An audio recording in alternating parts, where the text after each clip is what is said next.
Hi, everyone. You're listening to Radio Cherry Bombe, and I'm your host, Carrie Diamond. I'm on the road right now, so we're sharing another show from the Cherry Bombe Podcast Network. It's She's My Cherry Pie, our baking podcast hosted by baker, recipe developer, and 4-time cookbook author, Jessie Sheehan. New episodes of She's My Cherry Pie drop on Saturdays, and the show is as relaxing as it is informative. The best bakers in the country and beyond stop by to talk to Jessie about their lives, careers, and signature bakes. In this episode, Jessie talks to Bobbie Lloyd, the CEO and Chief Baking Officer of Magnolia Bakery. If you think Magnolia is just about cupcakes, guess again. I love this conversation between Jessie and Bobbie, and I think you will too. Stay tuned for their chat. This episode of Radio Cherry Bombe is presented by Le Creuset, the iconic cookware line celebrating 100 years of legendary design. Le Creuset was founded in France in 1925 and for a century has specialized in beautiful, colorful, handcrafted cookware. As everyone who loves, collects, and covets Le Creuset knows, their pieces are timeless and defy trends. Cookware and kitchen styles come and go, but Le Creuset looks great decade after decade. Not only that, but Le Creuset cookware is built to last and will be the workhorses of your kitchen. As part of Le Creuset's major milestone, they are serving up something new, the Gourmand Collection. Originally created for restaurants, this line of single-serve cookware is now available in sets of 4. Whether you're hosting a summer dinner party, or maybe just dinner for one, presenting your signature recipes and seasonal faves in the Gourmand Collection's matte black enamel pieces will make your table look stylish. What else? You could toss them in your dishwasher. Sturdy, dependable, and attractive. It's why tastemakers have loved Le Creuset for 100 years. To learn more and check out the Gourmand Collection, visit lecreuset.com. And if you're in the hospitality industry, visit lecreuset.com/culinary to learn about Le Creuset's exclusive hospitality program. You can find these links in our show notes. A little housekeeping. Cherry Bombe's Jubilee Conference is headed to Los Angeles this fall, and tickets are now on sale. It's taking place Sunday, September 28th at Hudson Loft in downtown LA. It'll be a day of inspiring conversations, delicious food and drink, and incredible community. Since 2014, the Cherry Bombe Jubilee Conferences have celebrated the voices and talents of women across the worlds of food, drink, restaurants, and hospitality. We're thrilled to be heading to LA and to give the city the love it deserves. If you're a Bombe Squad member, be sure to use your ticket link for special pricing. Not a member? You can still join and receive the private link. Also, every Jubilee we offer scholarships and volunteer opportunities. Everyone is welcome to apply. These are not limited to students. You can find the applications and deadlines to apply on our website. Head to cherrybombe.com to learn more and get your tickets. I can't wait to see you in LA. Now, here's She's My Cherry Pie. Bobbie! Hi. So excited to have you on She's My Cherry Pie and to talk banana pudding with you and so much more. Thank you. I'm excited too. You're one of my heroes, so it's fun to be here. So first, can you share with us like an early baking, it can be a baking memory like you were making something, or it can be a baking or sweet memory like you were eating something? I believe I was around 3 years old because, you're not sure where your memories begin, but my grandmother, might have been my great-grandmother, set me up on the counter. She was making pie dough, and I was watching her roll out the dough, and she handed me a piece of pie dough and said, "You make your shape." And I played with it, and it ended up being like gray in color. And I couldn't wait to take my little piece of pie dough and put it on the pan. She brushed it with melted butter and put cinnamon sugar on it. And it was mine. That was my first creation. I love that. I love that.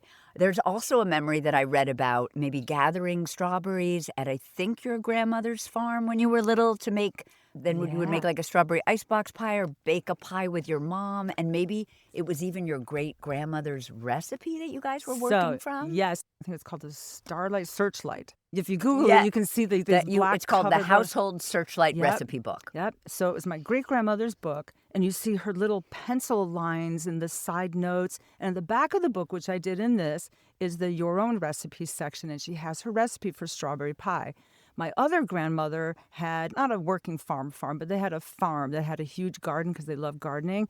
And we couldn't wait for strawberry season because we'd go and pick our strawberries, come home, and make strawberry pie, and of course, everyone's favorite strawberry shortcake. And this strawberry icebox pie? Or is that the pie you're referring to, or was it more like a baked pie? The strawberry icebox pie, it's not baked, so it's got a graham cracker crust, or you can do a regular pie crust. And I always call it the goo, because that's what we called it as kids. It's the fresh strawberries, but then you make the goo using a little cornstarch and cooking the strawberries with sugar and smashing them down. And that was kind of the fun part. From when you're a little kid, you're making this red goo stuff. A lot of people transition that to Jell-O.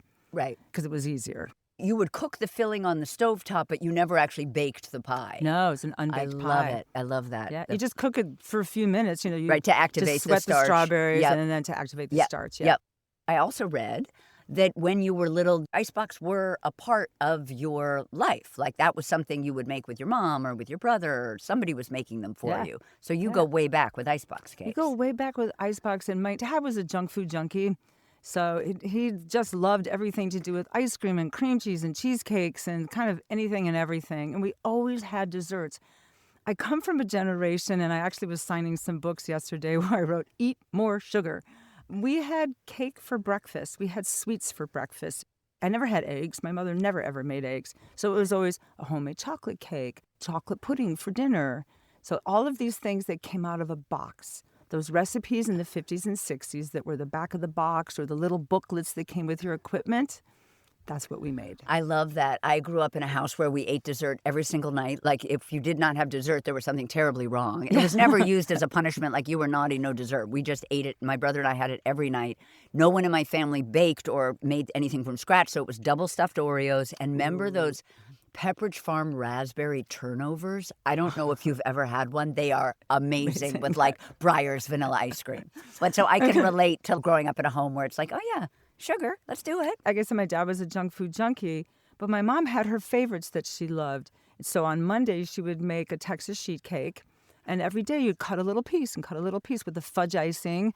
And by Friday, there might be, 1 or 2 pieces left. It would go in a bowl, and Dad would pour milk over it, and that would be breakfast. Oh, my God. I love him so much. I have a note in here about your dad loving junk food. I love that. You mentioned cheesecakes, and I do know that as a kid, you were really into making New York-style cheesecakes.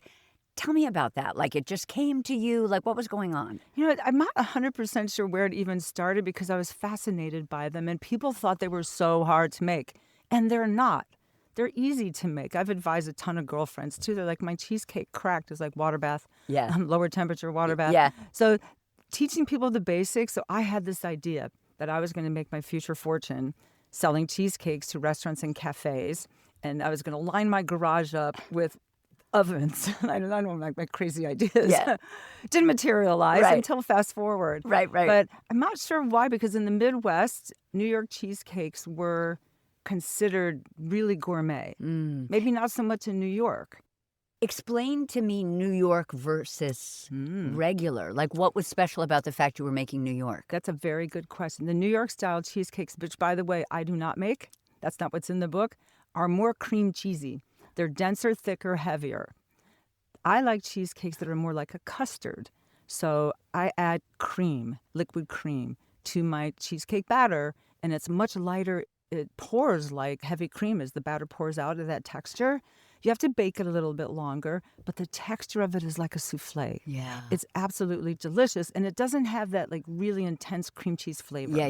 You know what? I actually love cream cheese, but I also love Basque cheesecake, partly because it's so easy to make, and I like easy, but also that creamy custardiness in the center of a perfectly baked Basque cheesecake. That's like it. That is what you're going to get with these. Nothing but better. Not Basque style where it's cooked at the higher temperature, but it's super creamy on inside. And people will say to me, oh, it's underbaked. It's like, no, it's not. It's finished now.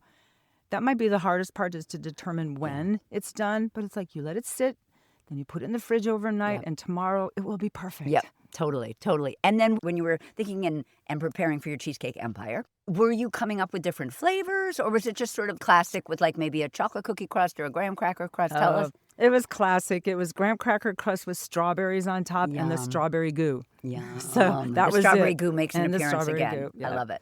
The big ones so that you put them point up so it looked really beautiful. Aww. And then the goo poured over it so it's nice and it holds it all together and keeps them shiny.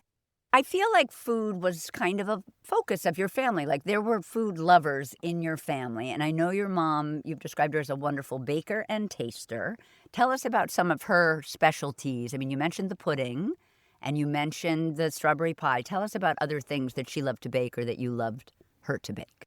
My mother was such a great pie maker. We had tomatoes, asparagus, peach tree, which out in the Midwest, mulberries, grapevine in our own backyard. So every fall we would make our own grape jelly. That was really fun. Were they like Concord grapes? They were Concord grapes. Oh my gosh, Yep. so the kids would pick delicious. them. We'd each get a big brown paper bag, go out to the backyard, fill our bag with, and then come in the house, and she'd cook them down with sugar. She would take a giant cotton cloth, turn a table or a stool or chair or stool upside down, tie that to in the corners. I wish you could see me because I'm doing that right. So tie To the each four of the legs. four legs Yep. over a pot. And after they cook, then you strain it. That's how, because it's so much. Right, and we would right, make right. jars and jars and jars of it. Oh my gosh. But it was always the ice cream on the back porch. Yeah. With the old hand crank with the rock salt and the ice. Pies. She was a wonderful pie maker. And she had this beautiful, and you can Google it and find them sometimes on eBay, an old glass rolling pin that had a screw thing on the end, and you'd fill it with water and freeze it. So it would stay cold. So while it you would were stay rolling cold. out your And dough. always the dough would get rolled between two cotton towels Mm-hmm. so it wouldn't get sweaty or wet. She'd put some flour on it, put your dough in there, and then she'd roll it out so it's nice and cold. So it's like doing it on a piece of marble. Right, of course. I wish she love had that. kept that thing. Yeah, that's incredible. And as you said, your dad loved junk food. Did that influence you? Were you like, yum, Fritos? Or were you like, Dad, gross? A little bit of both. Yeah. I had my things I loved as a kid, but I did outgrow them because my mom wasn't a good cook when it came to dinners. Everything came out of a box. Mm-hmm. And I was fairly young when I rebelled. Yeah. I did not want that. I was 16. I was driving myself to school and to work and coming home and making my own dinner because I'd get home late. Yeah. And I started making fresh food. Yeah. So that set me on a path to sort of develop my culinary career. Oh, so cool. And she even looked at me one time and was like, how do you know about liver? We've never, ever made liver in this house. And I was like, I don't know. I like liver. Right. So, I love that. We'll be right back. Today's episode of Radio Cherry Bombe is presented by Square. We know so many of you are out there making culinary magic happen, running restaurants, bars, bakeries, and coffee shops. You're juggling staffing and sourcing while dreaming big. New locations, must-have menu items, and more customers. We see your hustle, and so does Square, the point-of-sale technology that helps you manage everything, all from one place, from payments to staff, customers, and insights. A little bit about Square. 15 years ago, not all businesses could accept credit cards. Hard to believe, but true. Square set out to change that, inventing the first mobile card reader of its kind. This allowed businesses to take payments anywhere and keep thriving. Square's tools unlocked countless opportunities for small businesses. Today, Square is helping more than 7 million businesses save time and be more efficient. Their tools are like having a tech-savvy sous chef for your business, one that helps automate emails and text to customers, run sales reports, and create loyalty programs. Just in time for summer dining, Square has a new lightweight point-of-sale device that literally fits in your pocket. Called Square Handheld, it lets you take tableside orders, process payments, and manage inventory. When your restaurant is on your mind, which is probably all the time, think big and stress less with Square. Go to square.com/big to see how Square can help you. The link is in our show notes. Next up on our Summer Tastemaker Tour, presented by the Visa Dining Collection by Open Table and Visa, is Hudson Valley, New York, on Friday, July 11th at Wildflower Farms.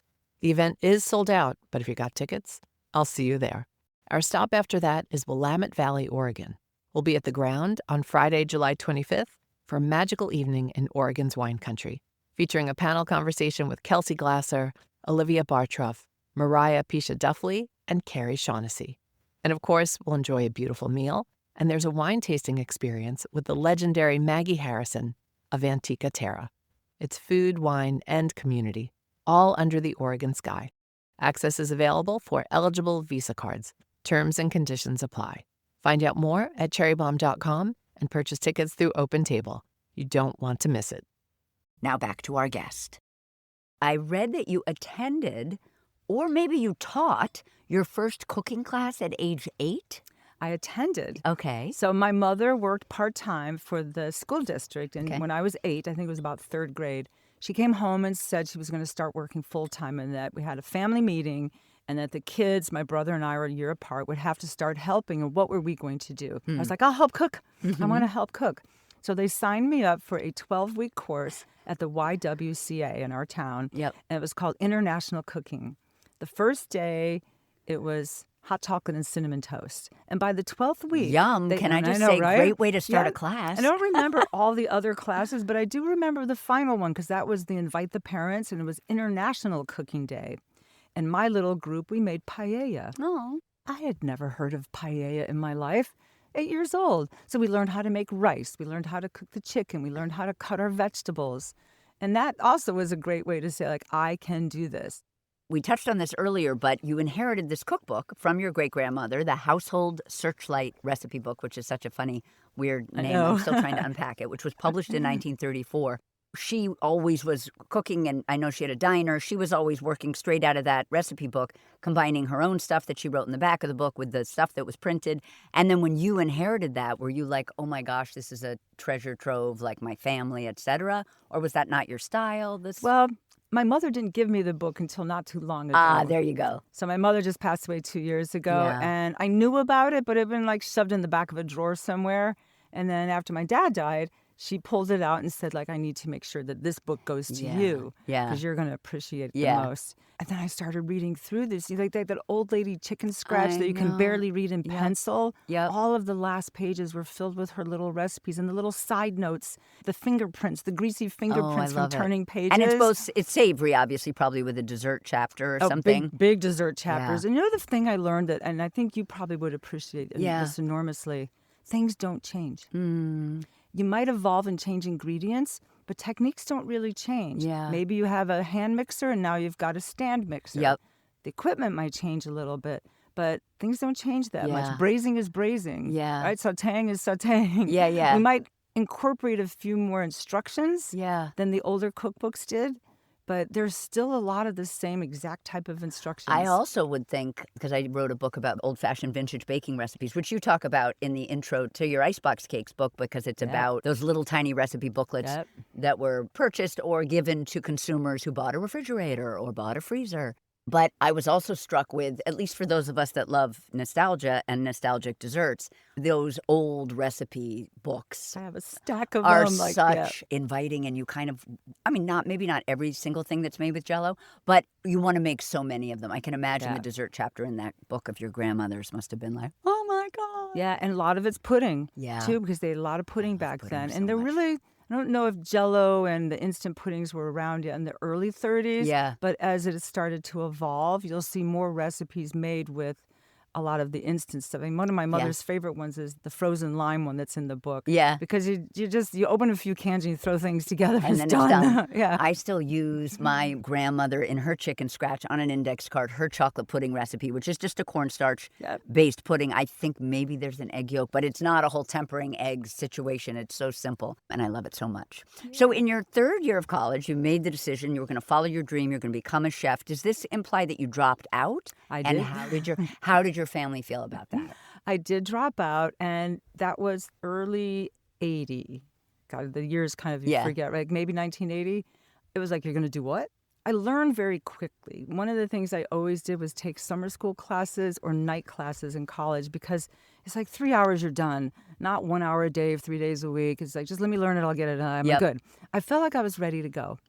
And by quitting and going to culinary school, and it was a 1-year program, it was also, I don't need 4 years of culinary school. I don't need 2 years of culinary school. I'm going to work. I'm going to get in a kitchen. I'm going to work my patootie off, and I'm going to learn everything I can possibly learn. So it was more of, at that time, you're a woman going into an industry that at the time was considered not a career path.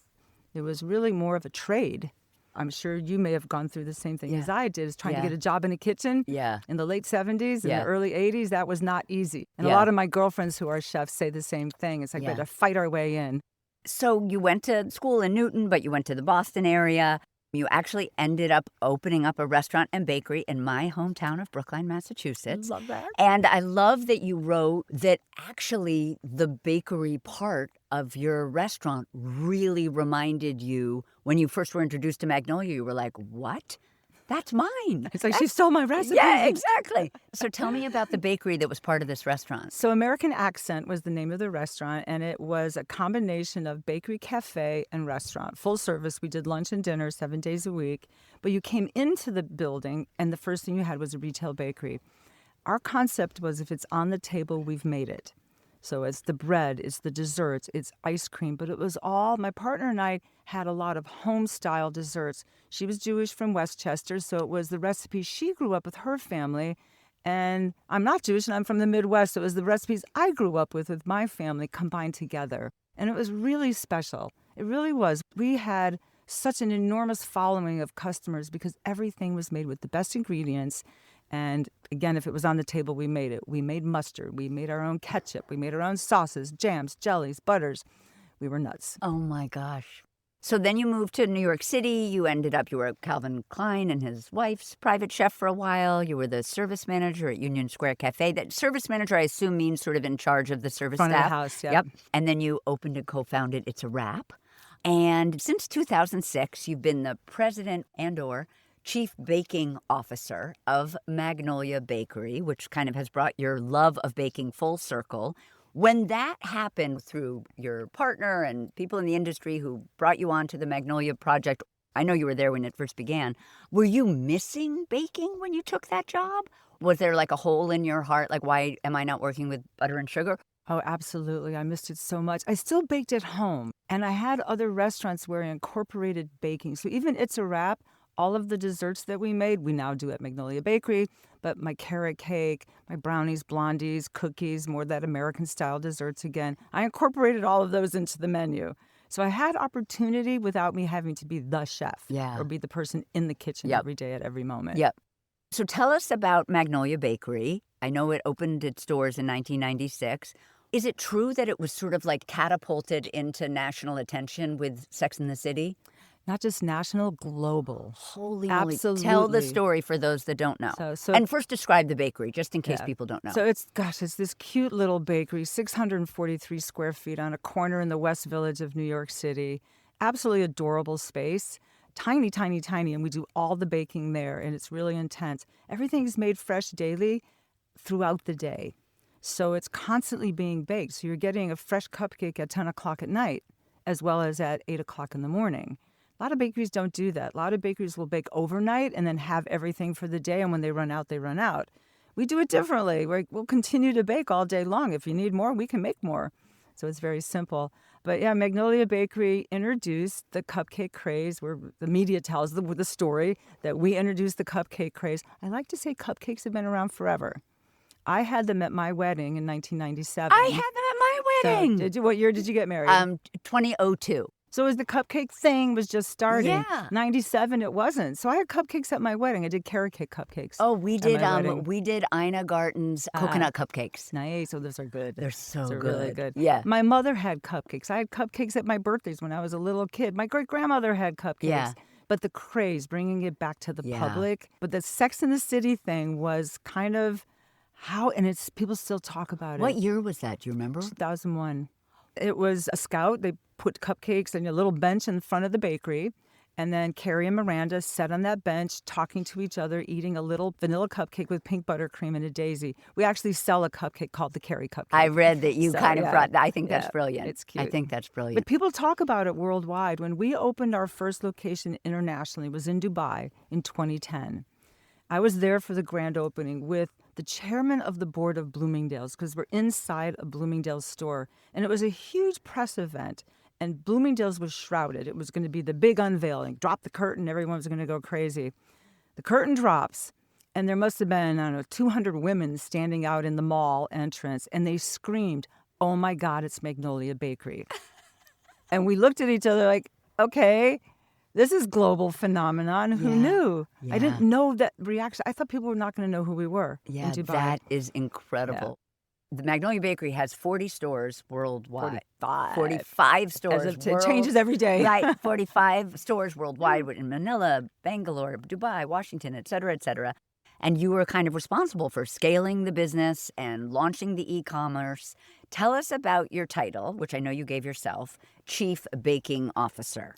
So I have two titles. I'm Okay. CEO now and CBO. Okay. I gave myself the CBO title because people just didn't get that if you're president or now CEO, Yeah. that you would be a baker. Yeah. They didn't understand that connection to it.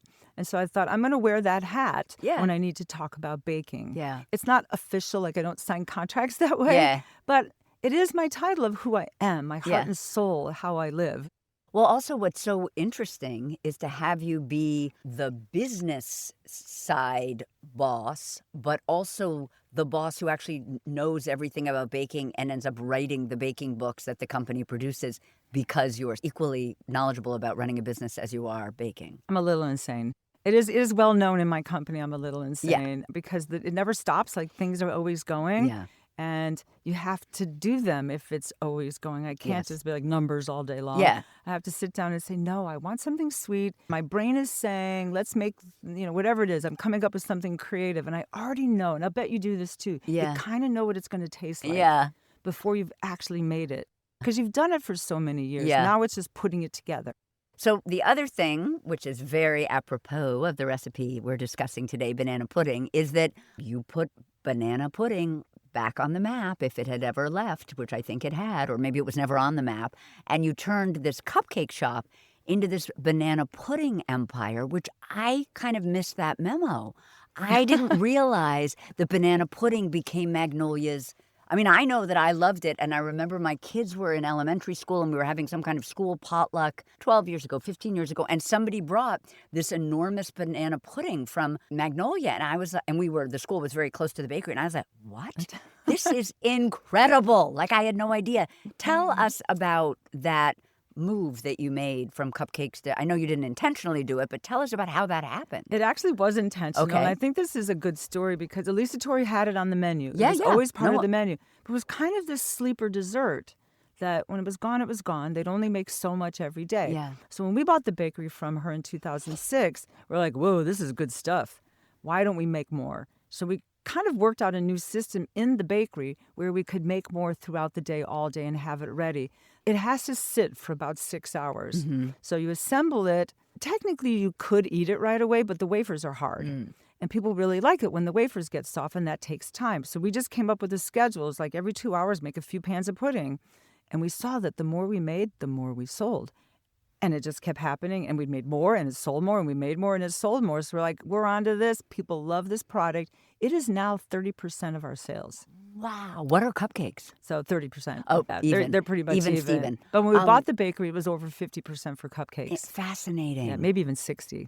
Even back in the day, like that kind of paper pint container that you put the pudding in? They Was that- did. They yeah. always did Yeah, something they like always that had because I always thought that. Yeah, I think it was one size, maybe two sizes. I'm trying to remember. Yeah, like and as I 18 was years like ago. researching you and looking at videos you've done and things like that online, every time I saw one of those pints, I was like, I need a banana pudding right now. Can I one of bring those some pints. today? Oh, I know, no. they look so good to me. So now, I think originally it was just the straight up banana pudding, and then you began to riff on the classic. I think maybe chocolate. And then peanut butter banana was at your 20th anniversary. Yep. Now they're like 35 to 40 flavors of banana pudding that you're kind of rotating throughout the year. Yes, it's never ending, any combination you can think of. And there's also the banana-less versions. Right. So we've added other fruit, adds even more recipes to the mix. Right. I love that. I love it. And then there even like internationally, like there's chalk nut banana pudding in the Philippines and lotus banana pudding in the Middle And we East. just did the Dubai chocolate pudding. Oh, in the amazing Middle with East. pistachio. Yeah. Oh my Yeah. gosh. It's too expensive for us to do it here. We really wanted to, but then I started looking at the ingredients and be like, oh my God, one pint is going to cost somebody $18. Right. Not worth So it. we can't pass that on. You also kind of created like a banana pudding holiday, and there are banana pudding cookies in stores. So it's clear that your job as chief baking officer and lover of sweets and baking is actually a lot of recipe development. It's not just running the business side of the company. What would you say percentage of your time is spent actually developing recipes, going into your test kitchen, et cetera? Maybe 10, 15%. We don't introduce a lot of new things all the time. And so I can create something basically in my head. I call it the test of 5. Mm-hmm. It'll be in my head. I'll go to my test kitchen. I'll do the recipe. If I think it's perfect today, love it, don't have to go any further. Yeah. I might need to do a few more tests here and there. Then I send it out to my team. And we then go to 5 different bakers, one internationally, one in our commissary, and 3 Chicago, LA, and 1 in New York. I asked for their feedback. I want you to make it. Does it read right? Does it follow? Then take pictures or send it to my office so we can all taste it. Great. Now we all agree it's perfect. Yeah. Oh, So- I love that. And then it launches. Tell us about where your test kitchen is. So it's literally outside my office. I have a glass wall for my office, and then there's my test kitchen. Sometimes when I'm on video calls, I'll turn my camera around. They'll say, "Where's your test kitchen?" It's like, right there. I love it. And it's just yours. I let other people do things there Right. if they need to make a lunch for themselves or Right. something. But all of the equipment in it, I'm a little anal about where my Yeah. stuff goes. If you borrow a spatula, you better put it back. All right, now I want to talk about the book, the Magnolia Bakery Handbook, Volume 2, Icebox Desserts. What gave you the idea to do an icebox cake book? So my first book, Volume 1, the Magnolia Bakery Handbook, it was supposed to be 150 recipe, 50,000 words. And you've written books, you know that you get a little carried away sometimes. And I ended up with 200 recipes and about, 80,000 words. So I was like, oh no, I need to cut this back. What do I do? So I just chopped out the whole cheesecake chapter to begin with. And I was like, oh, I need to take a few more things out. What else? So because it's about categories, every category is in that book, from cakes to pies to scones, muffins. So I just reduced the chapters, and a lot of them came out of the Icebox, and I said, there's my second book. Amazing. So I knew that I had enough in there, just in what I'd already pulled out, to get to 50. So the new book is 100. Volume 2 is 100 recipes. Now we're going to talk about Magnolia Bakery's famous banana pudding. I understand that originally banana pudding, like maybe before the 1920s, was made with like a sponge cake instead of vanilla wafers. I also wondered, and I was just Googling this before you came, it's an unusual recipe. I mean, the pudding part is not unusual. It happens to be from a box, which is great. I can't wait to talk about that because no shame for things that come from a box. But the recipe also calls for sweetened condensed milk, which we will definitely be talking about as we go through the recipe. Is that traditional? No. Okay. That's what sets it apart at Magnolia. If you Yeah. do the back of the box recipe, it's basically the instant pudding, add water or add milk. Yeah. So they keep it pretty simple. But I've dealt with this a lot where people will say to me, especially if they're from the South, well, my grandma's pudding is better. And I was like, I don't mess with grandma. Yes, I'm sure it is. Yeah. And most likely it was a, custom scratch recipe and layered. I had a funny experience one time with, I'm going to name his name, Bill Talapan. Yeah. Famous chef. Our kids went to the same school. And you know how you do your fundraising events?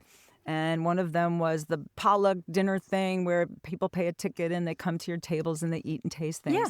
I brought Magnolia Bakery pudding, and Bill, who's a good friend, made his own pudding, and they put him right next to me. And he just looked at me like, why did I not think to talk to you? He goes, I figured you'd be bringing cupcakes. And of course, nobody went to his table. They all came over to Magnolia Bakery. I think it's just this evolution over time of what people now expect of banana pudding because it's been around probably since the 50s or 60s, that back-of-the-box recipe, especially when vanilla wafers became a thing, and then, of course, the instant pudding. Yep. Because anybody could make it. Prior to that, you had to be a grandma who could make pudding. Yep. Yeah, the intro of the sweetened condensed milk is confusing because there are other recipes out there that have it that I think are old, although they could have copied Magnolia.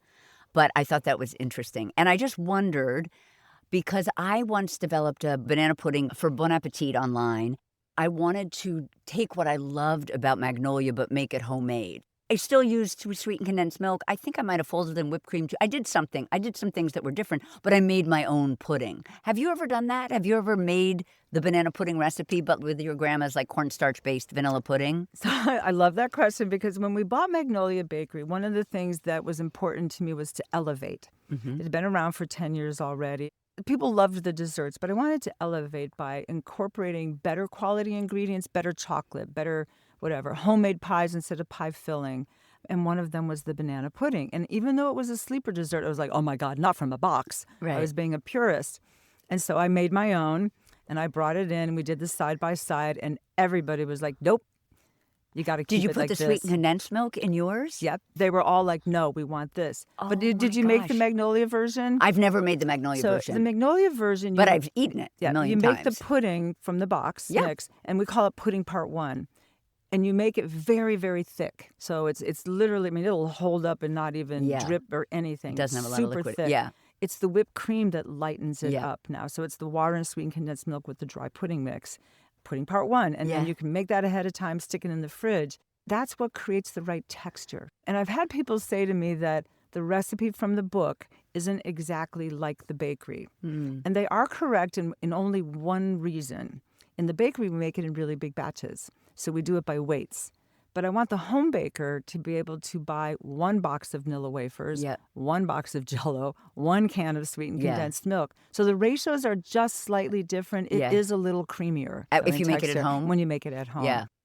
So first things first, we're going to place our instant vanilla pudding, and the brand you love is Jell-O pudding, into a 4-quart bowl. Do you like a glass bowl? Do you like a metal bowl? I mean, in the bakery, I'm sure it's metal. It's metal. Yeah. At home, I use glass because I just like to see everything. Me too. I love my glass Pyrex. And you'll set that aside. And then in an 8-cup large liquid measuring cup or a medium bowl, preferably with a spout. The spout is the thing here. We're whisking together some sweetened condensed milk and some ice cold water until smooth. So a couple of questions. What kind of whisk do you like? Are we talking a balloon whisk? Are we talking something thin here? I even literally say whatever you have at home. During COVID, I did a lot of Zoom classes teaching people to make banana pudding. And one of the biggest issues was people didn't have the tools. So if they had 2 forks, I'd teach them how to do it with 2 forks. The balloon one is going to be hard to get into that bowl. The corners. So you can even do a small one. And if you can't do that, the goal is to get it completely homogeneously mixed together so it just pours like liquid. And tell us why ice cold water. Why do you need cold water when you're making this? The back of the box says cold water on Jell-O. I've never tried it with warm water, so I always use ice cold water. I think it's the way it blooms, the pudding, the way it accepts the water differently. Maybe it helps it dissolve it in a different way. Because hot water is going to melt it almost. Whereas you don't want to melt it. You want it to be mixed together. Interesting. So we mix that all together, the sweetened condensed milk, the ice cold water. Then we're going to slowly pour that mixture into the bowl with the pudding mix. And we're going to be whisking constantly using that same whisk or 2 forks, whatever we have, until thoroughly combined. And then we're going to make sure that we scrape the bottoms and sides of a bowl, maybe with a spatula. Do you like a rubber spatula? Yeah. Do you have a brand that you like? Again, because so many people, they don't know what they're getting in their homes. I'm always like, use what's good for you. I don't like us, and I don't know if you do this, I don't like spatulas that are too bendy at the top. I want mine to be semi-firm, but too firm they crack. I don't look so much at brand at home as I do the how is it holding together? How is it attached to the stem? Is it a piece of wood? Is it got something that wraps around it? And then if it's too floppy, you can't really scrape your bowl. So semi-firm. We are going to scrape the bottom and side of the bowl with our semi-firm spatula. We're going to stir until smooth, and then we're going to cover with plastic wrap and place in the refrigerator for a minimum of 30 minutes and a maximum of 24 hours. Is there a sweet spot? You know what? I like to do it overnight. Okay. So if I'm making, I know I'm going to do pudding the next day, I make it before I go to bed, stick it in the fridge. So, and I do make a lot of pudding to take to my friends' homes. So it's always the same. As I do that, the next morning I get up, I whip the cream, I add them together, I assemble. When I come home from work, it's done, ready to go. But I have one more tip for that, too, that I really like is you only have 2 hands. And I usually put a towel under the bowl with the pudding mix so that it keeps the bowl in place and I don't have to hold on to that one. So I can whisk at the same time you're slowly. pouring. Yeah, that's a great tip. So that's 30 minutes or 24 hours. Then in a stand mixer fitted with the whisk attachment, we're going to whip heavy, or I'm assuming a hand mixer. Or a hand mixer. Yep. Or a whisk if you don't have either, but your arm's going to hurt. Then we're going to whip heavy cream on medium speed for about 1 minute until the cream starts to thicken. Then we'll increase the speed to medium-high and we'll whip until stiff peaks form, but we don't want to over-whip. With the mixer running on low, we're now going to add that cold pudding mixture from the refrigerator, like a spoonful at a time, mixing each until well blended and no streaks of pudding remain, scraping the bottom and sides of the bowl. So basically, we're adding that mixture to all of this whipped cream a little bit at a time. Once the whipped cream is done, can you fold it in by hand? It just take longer. You can, because that pudding part 1 is really thick. It's gelatinous. And it doesn't really want to cohesive. It doesn't pour in. It's super thick. I'm trying to think of what it would compare it to. Almost like jelly or jam, like a really thick texture. So you kind of need that whisk or that mixer, not the paddle, something to really incorporate cut through it. Now we're going to assemble. So you can use a trifle bowl or you can use a wide glass bowl. You can do this in a 9 by 13 inch pan. With each of these, the number of layers you have is going to vary. So you just have to think about, if it's a trifle bowl, it's going to be fewer layers than if it's 9 by 13. But we'll do it as if we're doing it for a trifle bowl. We're going to spread about a quarter of the pudding onto the bottom of the bowl and layer with 1/3 of our vanilla wafer cookies. When you do that, do you want every single cookie covering, like you don't want any pudding poking through? Like, are we breaking cookies to make like a cohesive layer of cookies? It doesn't have to be completely filled with no pudding, but you want to make sure your cookies aren't one on top of the other. Okay. Make sure they're spread out. Yep. Because if they're one on top of each other, the cookie won't be able to absorb the cream. Right. So it's all about how the cream gets absorbed. Right. Next, we are going to cut our bananas, and you give us a great tip. You say that you do not cut your bananas ahead of time because bananas get brown so quickly, that you are literally cutting, as you described it, in the palm of your hand as you go and putting those pieces of banana down on top of the cookie layer. Bananas have a life. They turn brown. They turn brown in the fridge. Yeah. They'll get slimy if you cut them too far ahead of time. And you might not need all of them. So if you've cut them all, you're like, I don't really need that's 6. so I smart. only need 4. Just cover your layer, and they should be about a 1/4 inch thick. But if you like them fatter, go for it. Yeah. And basically, again, same thing. We want it to really cover that layer of cookies. Yep. So we might even break up a banana coin to fill in a little hole or something like that. For the trifle, we're going to repeat the layering twice more. So we have 3 layers total, and we'll end with a final layer of pudding. That's what goes on top. Yeah. And then we'll garnish the top with additional vanilla wafer cookies or cookie crumbs.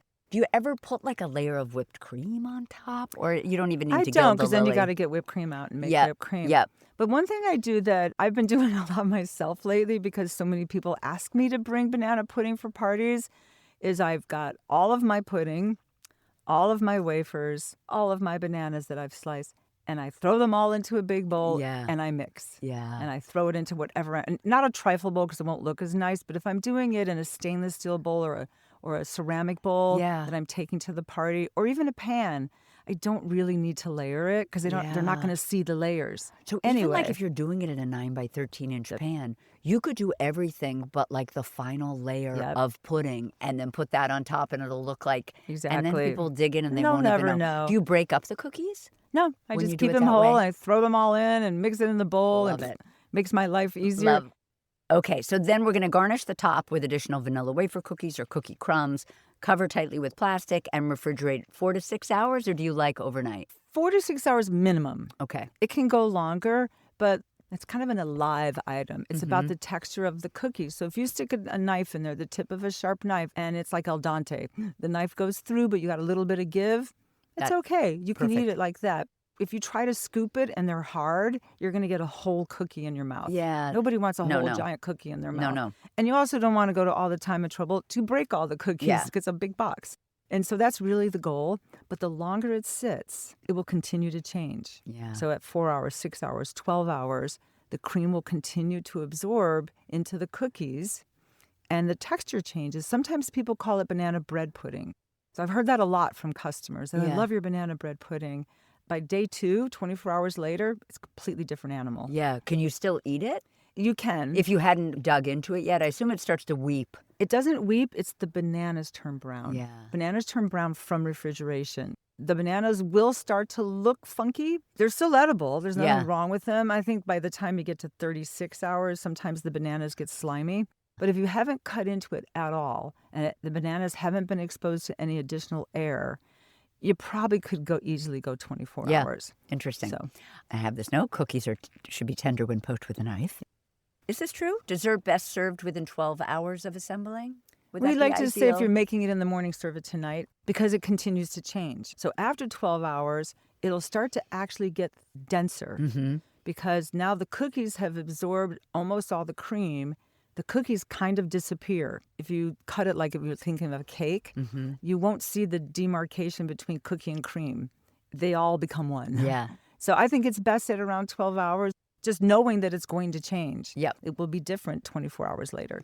All right, now I want to talk about a few additional recipes. I want you to tell us about the puddings that you had to make for the banana haters in the world who were like, please, no more banana pudding. Tell us about some of those recipes. Including my mother. Actually, the roasted strawberry pudding was really for my mom.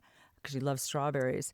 And so thinking through the different flavor profiles, I also like texture in my pudding. So I like to add things that have a little bit of crunch because the cookie's going to soften and bananas are soft. And I think that's actually why my mother didn't like bananas, because she said they're mushy. So it was really about this incorporation of things that can be banana-less. So, for example, one of our most popular ones is pumpkin spice with cookie butter swirl. We do that in the fall. Yeah. And then we do apple crisp with crumb topping. So it's like an apple pie, apple crumb pie, with the pudding layers in between. And you put the apples into the pudding? It's an apple filling. How big are they? It's literally a cook an apple filling. Oh, so it's cooked. Oh, Yeah, I was imagining filling. something crispy. No, it's like total cooked apple filling. So you cut your apples, about the Yeah. size. So almost like a chutney or a little bigger than that even. Yeah. So just like you would for an apple crumb pie. Oh, okay. It's literally the same filling. Yeah. That we do in the bakery. Yeah. It is And the then same it's layered filling. with vanilla pudding, the same vanilla pudding, the Yeah. same whipped cream. The strawberry one, are you cooking the filling? Are you making your strawberry goop? We're making actually oven roasted strawberries. Yum. So you can use fresh. I actually prefer the frozen ones because frozen ones, you're kind of guaranteed to have a certain flavor profile. No added sugar, maybe just a little sprinkling on top of them. But And then you frozen roast them? strawberries they have a really intense flavor. You oven roast them until they become like a jammy consistency. And then that's what goes in? And then you cool it, and that gets folded into the pudding part 2 with the whipped cream in Oh, it. my God. Yeah. Tell me so apple, strawberry, tell us about another flavor. Peach crisp Oh, my pudding is really good. I Yum, know. It goes yum, on yum. and on. How about this one spoke to me just because I'm from Boston. Boston cream pie banana pudding? So think of Boston cream pie. What Yeah. makes it Boston cream pie? That layer of chocolate fudge. Yeah, so that's in the pudding. Yep. So Oh it's my the God. classic pudding, and we do a layer of chocolate fudge. And this one is good. You must layer it because you want to see that layer between the Yeah. 3 of them. It's really good. Oh, my gosh. And it's that fudgy icing kind of texture. Yeah, so it's like a little Yeah. chewy almost. Yep. Well, thank you so much for chatting with me today, Bobbie. And I just want to say that you are my cherry pie. Oh, thank you. It's really been fun. That's it for today's show. Don't forget to follow She's My Cherry Pie on Apple Podcasts, Spotify, or wherever you listen. And tell your pals about us.